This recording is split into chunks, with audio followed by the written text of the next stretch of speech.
मेषराशि जातीय व्यक्तिविशेष बा महिला मानक पाई 2018 वर्ष आपण मानक पाई मध्यम सुखदायक हेबो एवं ए वर्ष 2018 बृहस्पति आपणकर उच्च स्तरीय चलन जोगु आपण प्रत्येक क्षेत्र में सम्मानित हेबे, सफलता पाइबे, कर्मगत समस्या दूरीभूत हेबो, बेकारी समस्या दूरीभूत हेबो एवं जो माने विवाह करि पारि नाहंती सेमानकर वैवाहिक स्तर में सुख संभोग मिल पारिबो एवं पाठपढ़ा क्षेत्र में उन्नति, शिक्षागत एवं व्यावसायिक लाभवान हेबे, विदेश यात्रा करिवार संभावना अछि, पारिवारिक समस्या रक्षा मिलिबो, संतान संतति क्षेत्र में उन्नत बुझावना अब विशेषकर जदि मेषराशि वाला ए वर्ष 2018 को सुखरे काटिया पे चाहउछंती ताहले ए वर्ष समस्त कला जातीय जिनस प्रति मेषराशि सतर्क रहिबो एवं जदि आपण अत्यधिक कोनसी चिंता मग्न रहुछंती तो चिंता को दूरेबा पई आपण निहित भाबरे चेष्टा करिवे एवं सांग साथी बंधु बांधव मानक मेलठार टिके दूरे रहय पे चेष्टा करिवे एवं कोनसी काम न थाई अଯଥା कर्म करिवे नाही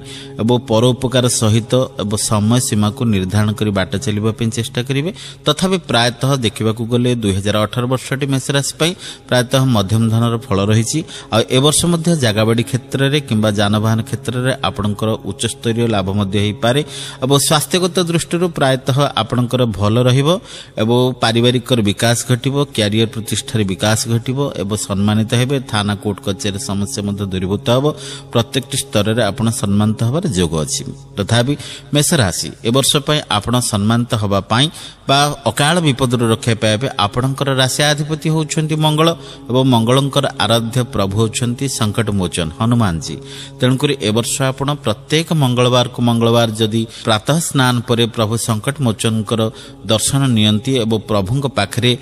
लवंग तुलसी जोड़ा भोग लगांती, लाल फल भोग लगांती ताहले निश्चित भाव में आपण मंगलमय हबो एवं 2018 वर्षटी आपण भलरे भलरे काटि परिबे।